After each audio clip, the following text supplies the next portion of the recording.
everybody. I'm Third Will. Tonight we are finally going to cover part two of the racism series. Tonight, once again, I have, Submarine Nick, good to be here. and we're going to be covering segregation. Yep. So, let's go ahead and kick this pig.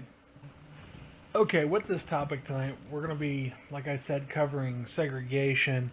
We'll be touching on topics such as the Jim Crow laws and just this ideology that's going around where segregation is okay. Like college campuses wanting to institute safe spaces, which is a nice way to talk about segregated spaces from other people because it's safe spaces for particular groups of people. We'll also be talking on a couple articles, one from the Huffington Post about how white people should just shut up when racial discussions are being talked about. Which is excellent. And, maybe touch on through things like the BBC wanting to have whites not apply for specific jobs. Oh, I've not read that. That's going to be interesting. Yeah. So, bear with us here as we delve into this. So, first off, the Jim Crow laws were state and local law enforcement enforcing racial segregation. So, more or less, in the South and in most of the continental United States, if you were African American, you had your own areas, your own water fountains, your own bathrooms, your own everything. Even your own diners, for example. You had your own part of the bus that you had to sit on. People like Martin Luther King, Rosa Parks, Malcolm X to an extent, and the countless others who fought to free themselves of this segregation are now having it kicked back in their face in the name of social justice.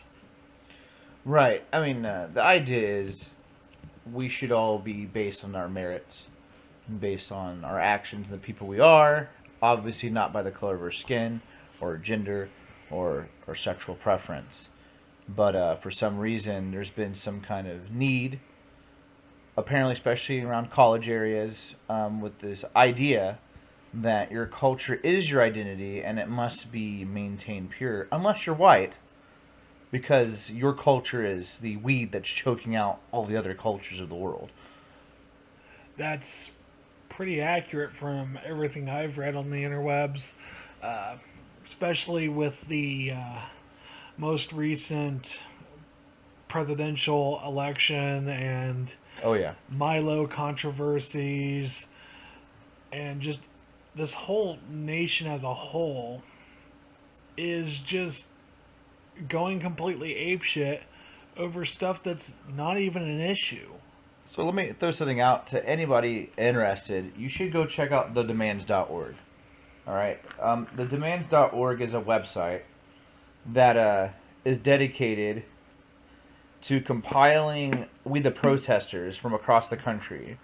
It's a living demand that grows and changes for several colleges listed in this list. And if you go and check out the site, you can actually look at most of the colleges in the United States that are involved in this and what they exactly want. And a startling amount of them do want segregation, like black-only safe spaces, or people of color only safe spaces, and safe spaces for Muslims and people of certain ideologies and beliefs or sexual orientation, where they can be safe without the fear of racism, sexism, repression from white, heterosexual, cis scum.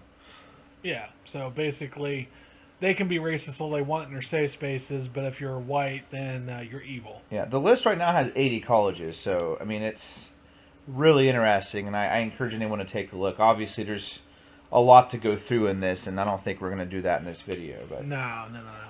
if you want to, I could start listing off a few interesting ones. Oh, by all means. Okay. Well, let's talk about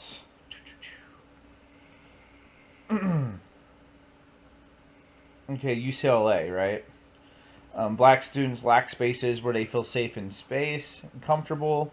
The Africa Diaspora Floor is a way for us to connect more to other black students. African Student Union, that's Africa with a K, by the way. An Afro AM department. The floor should be branded as a safe space for all black students. Basically, what it's talking about, this group in UCLA is demanding special housing, special living accommodations, specifically for people of color, because they feel like a large majority of them come from a poor background and deserve to live in a fancy background, and they want the college to basically pay for affordable dorms that are ritzy, specifically for the African American community. So, let me see if I understand what their wants are. They come from poor background, therefore, it should be the college's duty to afford them luxury. Well, the thing is, like, not as that's the funny thing is most people who actually protest these things aren't coming from poor backgrounds. Yeah, They usually do financially well, and it's not benefiting them. It's just some kind of thing they can virtue signal for, something they can gain them oppression points for. You know what I mean? Right. I mean, let me see. New York University. See. Oh, this should be good. They have within the New York University 2031 plan. They have guaranteed an entire floor of the mixed-use building in the Southern Superblock plan be entirely dedicated to students of color, and another one dedicated for queer students on campus. You know, Berkeley, the creation of African American Student Development Resource Center, the designated office space, as well as a space for hosting events at a central campus location. The center is to be under the purview of the African American Student Development Office. Now, like I said, several things in this list have them things in common. They demand that, like, you know, more staffing of people of color or minorities. Okay, fair enough. I can see And that. that's fine. But the thing is, like, why are you going for a number of people and not the most qualified for the job? That's true. Do you need 10% of your staff to be a specific race, gender, orientation to be able to do their job effectively? Right. You know what I mean? Yeah. You know, they've demanded more staffing for social justice courses, things like that. Mandatory social justice and training. Now that's some bullshit. You know, a lot of them also, like this center they're talking about. They want in the center of the campus. They would like it to be ran by an only people of color board. You know, things like that. So, like, oh yeah, that's not racist at all. no. I mean, and you're right. It's a step to seem to stand against what Martin Luther King Jr., Rosa Parks, or other civil rights leaders in the past envisioned for America. You know, envisioned an integrated America, but we're now regressing back to the point where we want to be separated from everyone else so we can be safe in our own culture. Which I hate to say it, America's a melting pot. This is our culture. Yes. Whether we like it or not, American culture is our culture. Now, does a lot of it have kind of similarities between most first world Western civilizations? Well, yeah. I mean, most of them are predominantly white, and they're Yes. going to have those commonalities there. Yes, especially if you start getting into European and Northern European backgrounds. But, you know, if you look at American culture, like things like barbecue and soul food and things like that, even our music industry, you know, yeah. with jazz and everything else, that's all from African American culture has become part of American culture. Yes. It's part of our society. And when you mix jazz and blues into European classical, Yeah. like your orchestras and all that, that's where you get your big band. Yeah. So it's, like you said, it's a melting pot. It's a mixture. The thing that drives me nuts the most about it is, you know, you'll hear a talking point that integration, that having more variety of races and perspectives in the workplace or any other place is beneficial. And absolutely it is. Sure, why wouldn't it be? It's always good to have a different idea or point of view. Yeah. But you use that argument saying we need these people here, but then you exclude people that are white or other groups, including excluding white writers, white authors. There's several places that have put forth the effort to say that we don't want to go over white writers in this class or male authors in this class. And that's insane. Like, that's part of our rich culture. Yeah. I mean, I don't understand. I mean, If we're talking about integrating ourselves to become stronger, why would we exclude a part of that? Would that not Exactly. weaken the link? yeah. Yes. Oh, yeah. You know? You know, on that topic, I actually have an anecdote about that. A couple years back, when I was going to culinary school, I had to take a business communications and ethics class. Ah, Very interesting class, taught by I believe to be a very intelligent woman. She just happened to be of color, which didn't bother me none. Uh, in fact, most of the people in there were of color, including a Muslim gentleman who was actually very cool. right. Me and him were like bros, but well, we were doing we were talking just in general after one of our projects that where do we get our influences for our writing pieces, because we had to do a report, and most reports I've written are like stories. I write it as a story, as I'm telling somebody something, and a lot of people are just reporting on the facts.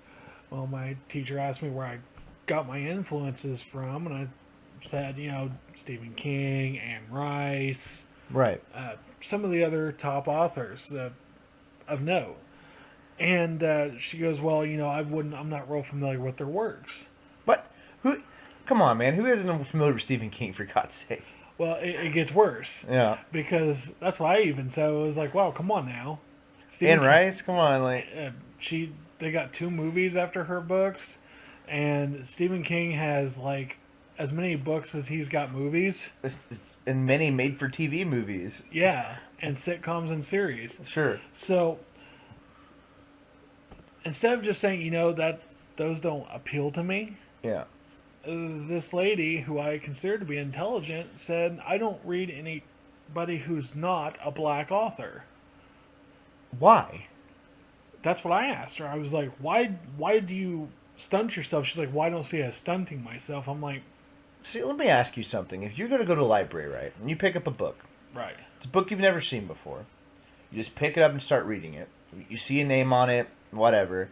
How many times do you consider what person wrote that book? Do you consider, like, is this a middle-aged white guy? Is this someone from Honduras? Is this an African American? I mean, do you ever think of those things? You pick up a book, or you just pick up a damn book and read it? I just pick up a damn book and read it. Yeah, so it boggles my mind that you would actually have to do research and work To read a book. allow yourself to not read books written by white people. Now, what's funny about this whole exchange is the whole class, which was a mixed group, Sure. was just as astounded as I was.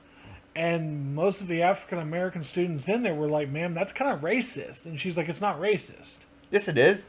I'm like, you're segregating yourself to only one color preference on author. Well, maybe it's not racist. It's bigoted, at least. Oh, yeah, it's very bigoted. And she was like, "Well, you guys are just closed-minded." I'm like, But no, what? yeah, I was like, "Okay, I'm done. I'm leaving." And I left. I went to the front. I was like, "Okay, yeah, this isn't going to work." You guys are just closed-minded. You guys totally don't want to listen to my perspective that refuses to to allow a majority of works to be understood. Exactly. I don't understand it.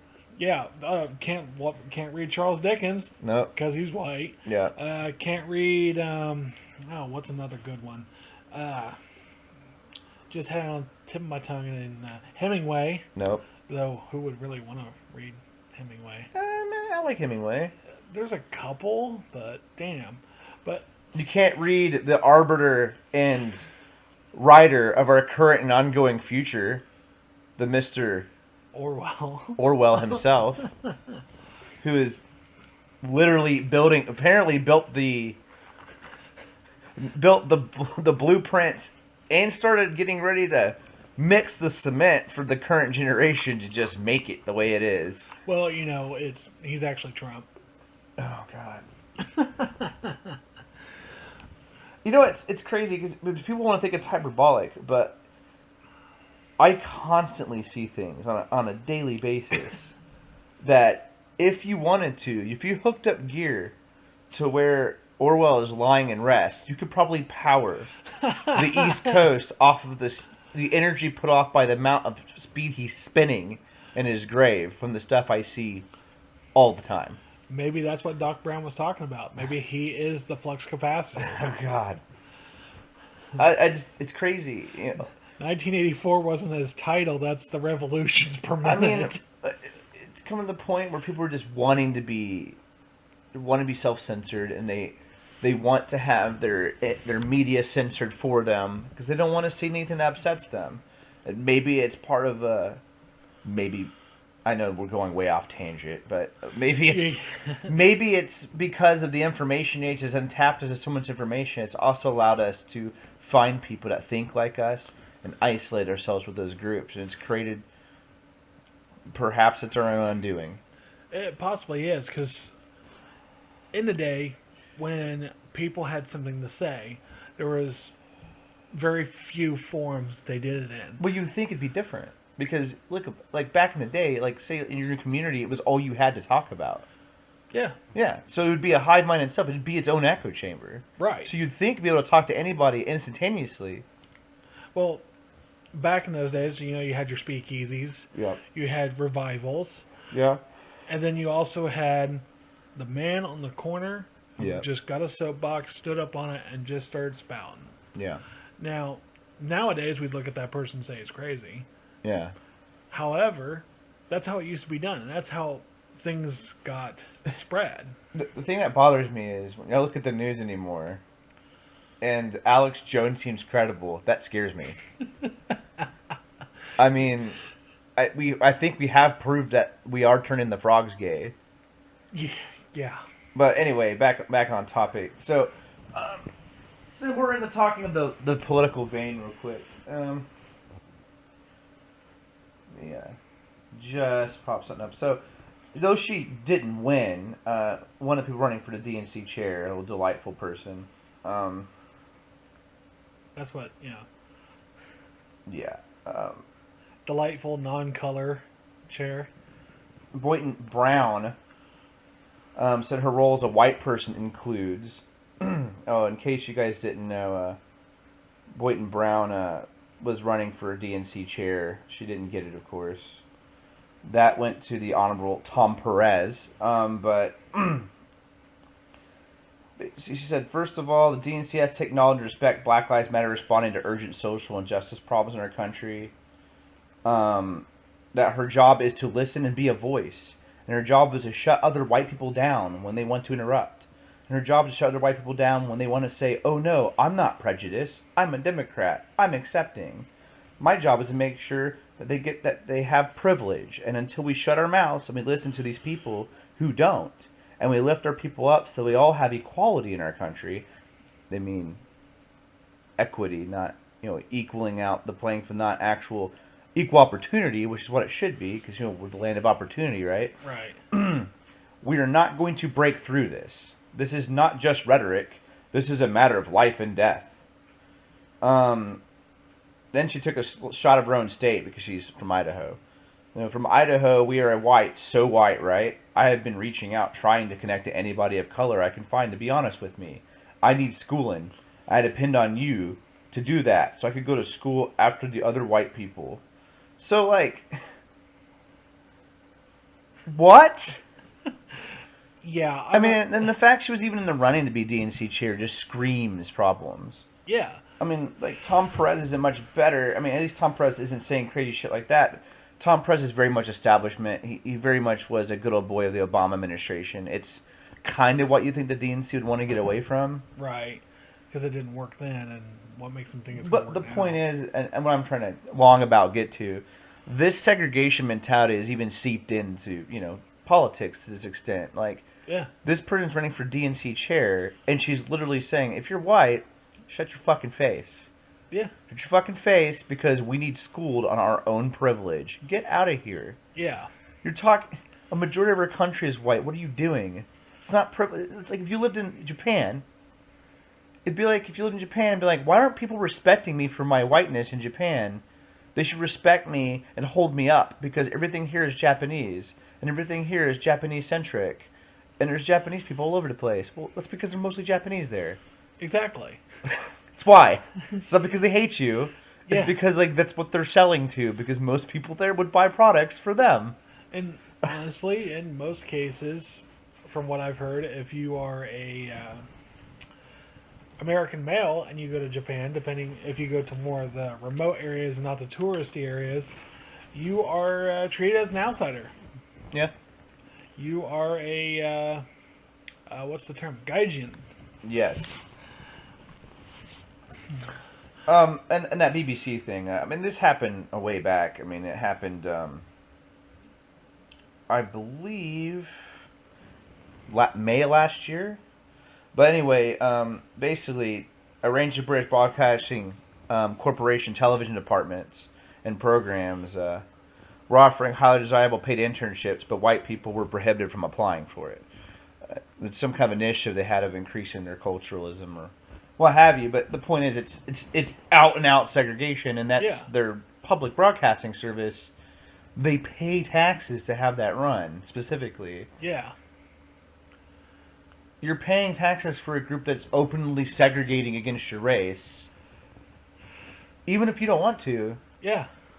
That's fucked up. Oh, that's extremely And fucked so up. how I draw the parallel there is like, look, if that's what's happening to DNC, I'm sure there's more people than Brown out there who think that kind of rhetoric. Oh, yeah. And the way the colleges go with the segregation, and the more it goes okay, no one talks about it, the more okay this mentality becomes.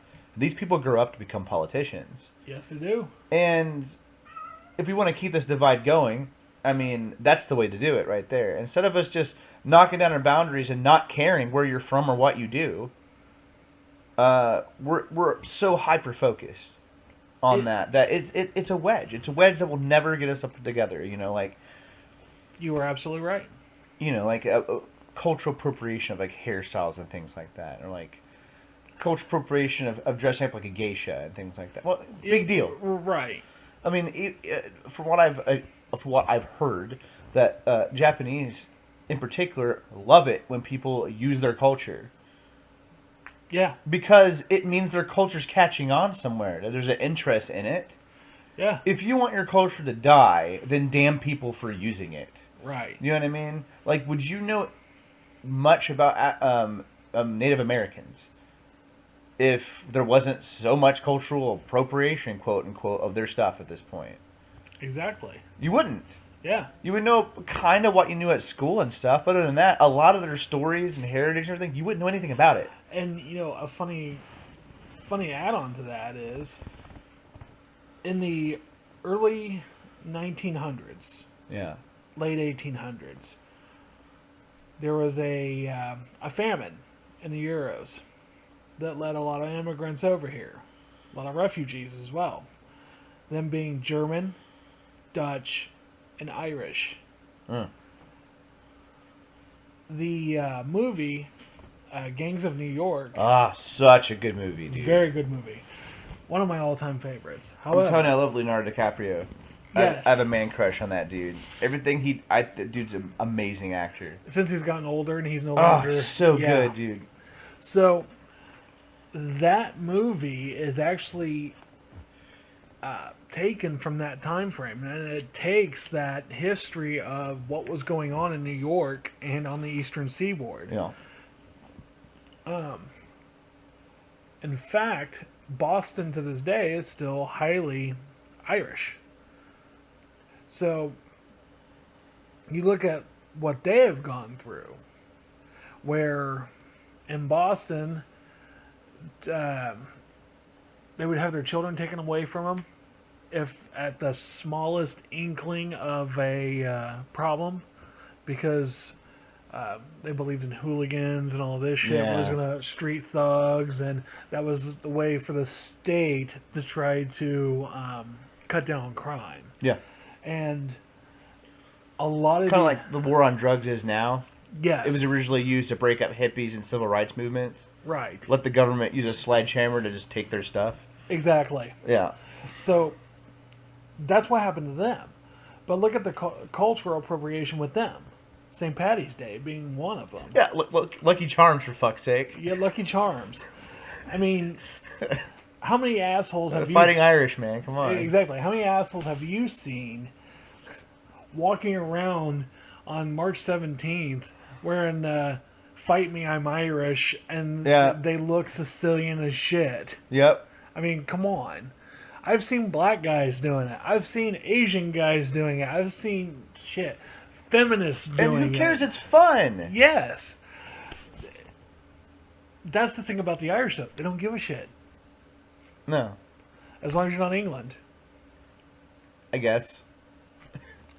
But getting to the Huffington Post article here, to kind of back up what you were saying from that Well, politi- at least you're backing up with quality journalism. Oh yeah, it's such a award-winning, white supremacy board. So, all right, this was from literally almost a year ago.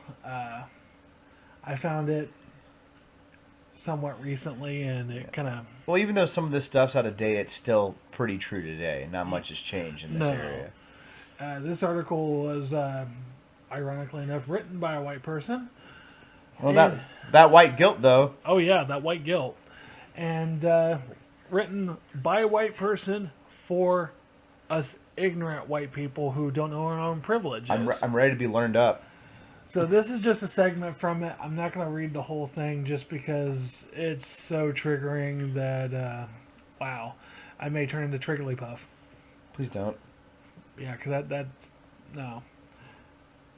Okay, so, of course, it's not just white progressives who struggle here. White people from across the political spectrum are overt racists, hold implicit bias, and or harbor overwhelming, problematic, incomplete views about race. I'm going to pop right there. Problematic's probably my favorite word. Yes. Problematic can mean anything It's from so good. Somebody who disagrees to Like my car sounding kind of funky. It could be problematic. Yeah. Or oh God, my lungs. They feel problematic. Or like, oh man, Todd was so drunk. It was kind of problematic. Yes. It's a fucking great word. It's a great buzzword. It is. It is. Oh, that Hitler, he's problematic. A little problematic. Yeah. Cause a few problems. A little bit. Did some good, did some bad. On the whole, problematic. On the whole, not good. Okay. Incomplete views about race. All white people fall into one or more of these categories. From vehement anti-racist... I want to see if I fill in these categories. From vehement anti-racists to card-carrying white nationalists. No, I wouldn't say I'm a vehement anti-racist, but I'm anti-racist. Yeah, I don't know anybody... Vehement's an intense anti-racist. I mean... That's almost like social justice. I'm assuming that's this guy would be a vehement anti-racist. Yes. That's what I'm guessing. And I'm not exactly a white nationalist, but I guess I'm kind of a white nationalist. Yeah. I mean... Because I'm not vehemently anti-racist, so I don't fit that camp. So you're kind of middle of the road. I don't know what I am anymore. You're gray. I guess. Okay, so that was one of those that stuck out. Now here's the other part. So you either want to make the white blood pure, or you hate yourself for being white. There's no in between. Yeah. There's no anybody who just don't give a fuck. There We're is- missing that third group there. Yeah, it's hot or cold. There is no warm. I would wager to bet that a majority of people were lukewarm in this category. Yes. Okay. White progressives need to learn to balance when and where opinions are helpful, requested, and not imposing. White people are so used to... Sorry, I'm reading this from across the room. Dominating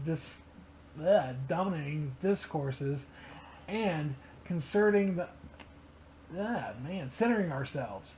We struggle with the idea that when it comes to discussing race, our opinions are often ill-informed, misguided, and ultimately unwanted or rightly rejected in, I can't see that from here, non-white space.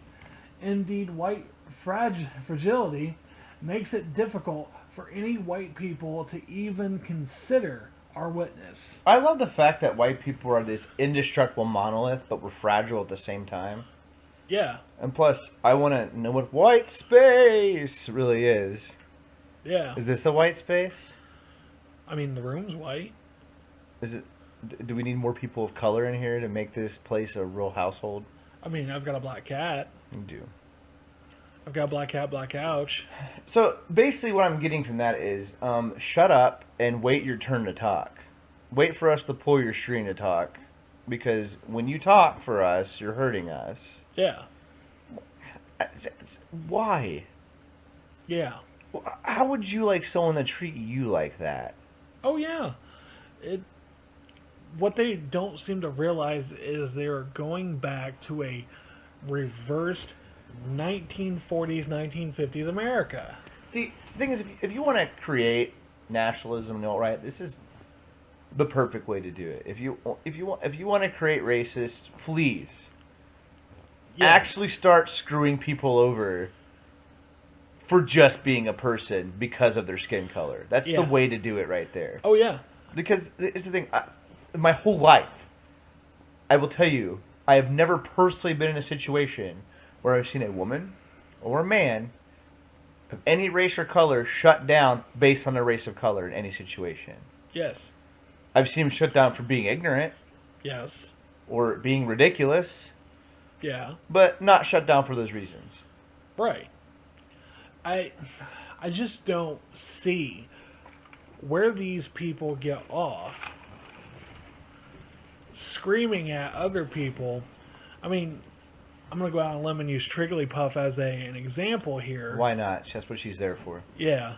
A great example of what not to be.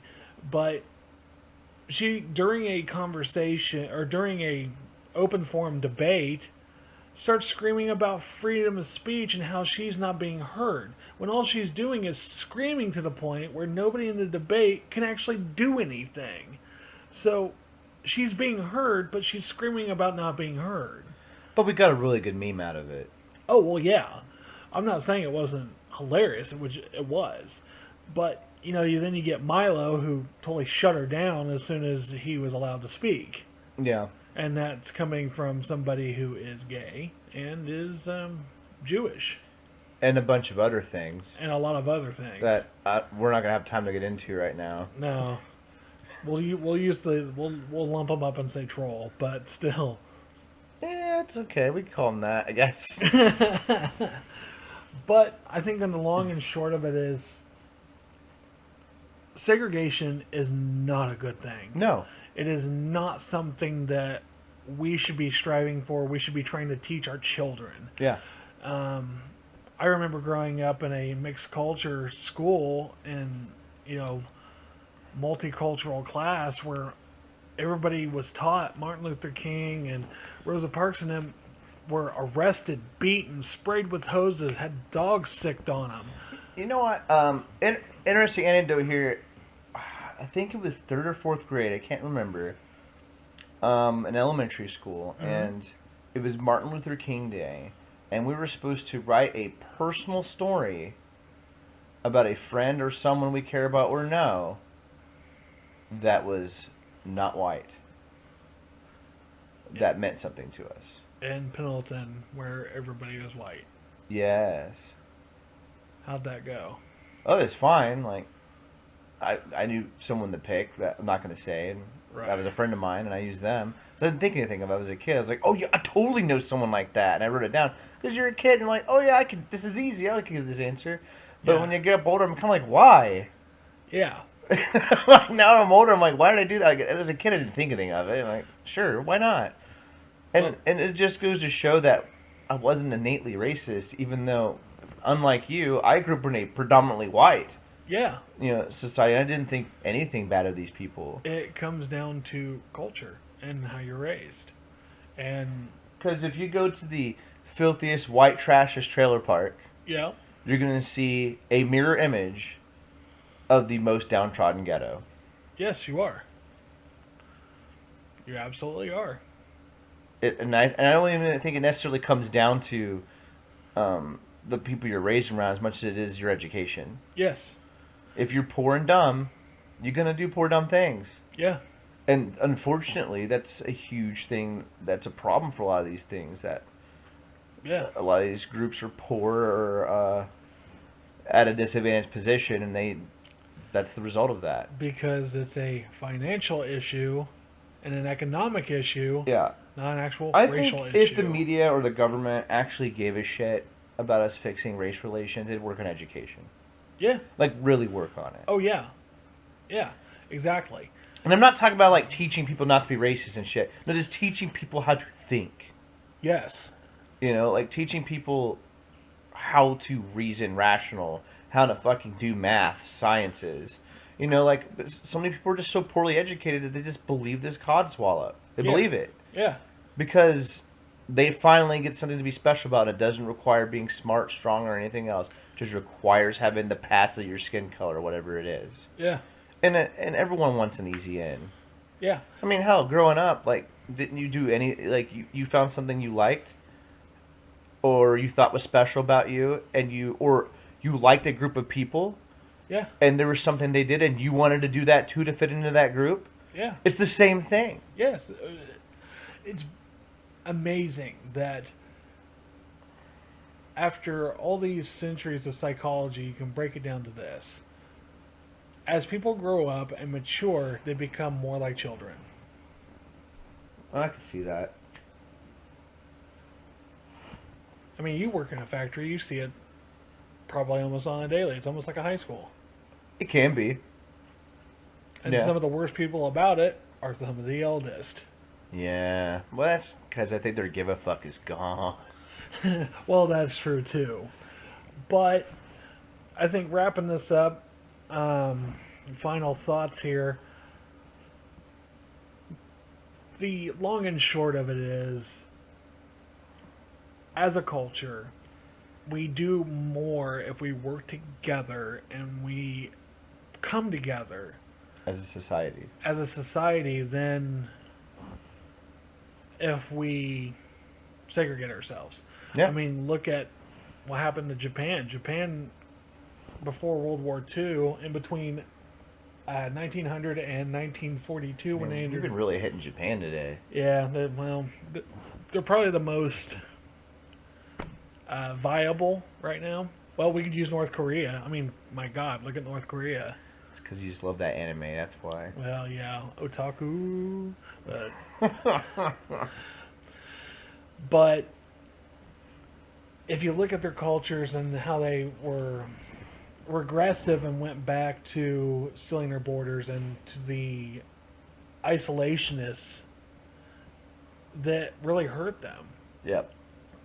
as a culture. Once they started branching out and meeting other people, not so much a shut-in anymore, they find that they have a lot more to offer the world. Yeah. And as a culture, they can develop. True. So what's your thoughts on the closing thoughts? As my thought is, like I was saying before, that when it comes to driving a wedge between people based on the differences of your skin or your religion or your orientation, it does nothing but hurt everybody in the long run. You know, if gay rights ever want to be completely accepted within society, then it has to be an openly mixed thing. It can't be exclusionary. Yeah, It just has to become part of society. It can't be its own cell. right. You know, if you want race relations to ever get fixed, we need to just take the race out of it and look at the hardline statistics with no race involved. Yeah, Let's look at the poor people who are having these problems. Doesn't matter what race or color they are. Doesn't matter who predominantly is who. Doesn't matter who has the biggest splinter in their hand or not. yes. It matters there's a splinter there. Yeah, And the more we focus on whose race is hurting who's the most, or whose gender is more benefiting more than the others, we're never going to get anywhere. exactly. Because there's damn smart women and damn smart African Americans, damn skilled people of every fucking group I could think of that I've learned from, that have helped develop me in my life. Yes. And I wouldn't change that for the world. And it saddens me. Yeah. There are so many people who are so hung up on these small things that they're going to shut themselves off for the rest of their lives. Exactly. As a species, we really do benefit from working together. Yes. And the more we try to find ways to divide ourselves, the weaker we are. Yes. It comes down to the old adage, it takes a village to raise a child. Yeah. People need to get off their own hang-ups. People need to actually think for a minute how other people feel. Yeah.